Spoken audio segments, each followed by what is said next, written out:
Welcome to The Explainer, where we break down complex stories right from the source. All right, let's just jump right in. Take a look at this. On one side, you've got this dense, kind of intimidating cryptographic code, and on the other, a legal eviction notice. I mean, these feel like they're from two totally different planets, right?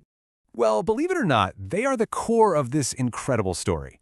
It's about how one person, in the middle of a personal crisis, used some seriously advanced tech to essentially build a digital shield to fight for her rights.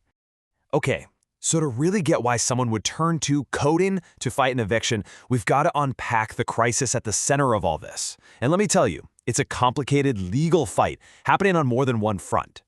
And look, this isn't some abstract thought experiment. We're not talking about hypothetical code or legal theory here. At the very center of this is a real person, Jacqueline Moore, and she was facing the very real, very scary possibility of losing her home. And when I say real, I mean real. You're looking at her agreement with Legal Aid Services from back in April 2025. It shows she was officially seeking help for an eviction. I mean, this confirms she was right on the edge of being kicked out of her home. But here's where it gets even more complicated. This eviction wasn't just happening out of the blue. At the same time she filed this, a civil rights tort claim. That's basically a lawsuit for wrongful actions, and it was against several police department officials accusing them of some pretty serious stuff, like manipulating the story and even suppressing evidence. And in her own words from her court declaration, she connects all these dots. She's basically saying, hey, this eviction isn't just about rent. She claims it's part of a bigger, systemic campaign of degradation, a way to harass her and get around the normal legal rules. So this is where things get really interesting. How does she fight back against all this? Well, she doesn't just stick to the usual legal paperwork. Nope, she turns to technology. And that brings us right back to that wild-looking code we saw at the very beginning. She used something called a zero-knowledge proof, or ZKP. Now, stick with me here, it's actually a pretty cool concept. Imagine you want to prove to your friend that you know a secret password, but you absolutely cannot tell them the password. A ZKP is like a cryptographic secret handshake. It lets you prove you know the secret without ever giving the secret away. You prove a fact is true without revealing any of the sensitive data that proves it. So how did she actually plan to use this? Let's walk through the workflow she designed. Step 1. A service member signs a message, just to confirm their identity. Simple enough. Step 2, an off-chain tool then generates a tiny, private, cryptographic proof of their active duty status. This is that secret handshake we were just talking about. And finally, Step 3, that proof gets sent to a blockchain contract, which can verify it instantly without ever seeing the person's private data. It's totally private, it's secure, and it's all automated. Okay, so the big question is, why go to all this trouble? Why build this whole system? Well, if we go back to her court declaration, she says it right there.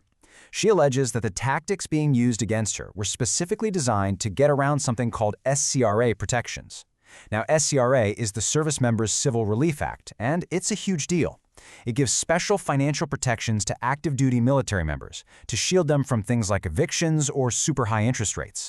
And boom, here it is. This is the light bulb moment. This is a snippet of the actual code she wrote. Just look at the name of that function, Apply SCRA Cap. This is it. It's a system built to automatically enforce those SCRA protections using that zero-knowledge proof. She wasn't just filing papers about the problem, she was literally coding the solution. It's incredible. But you know, this story goes even deeper than just a clever legal and tech strategy. When you look at her own writings, you see this deeply personal motivation driving the whole thing. In one of her personal documents, she puts it so clearly. She says, using this tech removes chances of hijacking my narrative. Think about that. For her, it's not just about winning in court. It's about taking back control of her own story, making sure the facts can't be twisted. And she goes on to say she did what she does best, build a system of protections for others through my pain. Wow. So she's taking this incredibly painful personal experience and turning it into something constructive, something that could actually help protect other people from the same fight. And then there's this line, which it says so much. I cannot become the poison. It's this powerful statement, right? A conscious decision not to fight fire with fire, not to use the same tactics she felt were being used against her. Instead of becoming the poison, she chose to build, to create, to protect. So what's the big takeaway here? When you zoom out from this one person's incredibly personal struggle, this story really starts to point toward a much bigger, maybe even revolutionary idea about the future. So let's just quickly recap what we've seen. We've got a legal battle on two fronts, an eviction and a civil rights claim. We've seen this really innovative use of crypto to automatically enforce legal rights, and connecting it all is this powerful, personal drive to control her own story and protect others. And all of this leaves us with a really provocative question, doesn't it? As our world gets more and more digital, could cryptography become just as powerful as a legal document in the fight for our civil rights? This whole story might just be a preview of what's coming.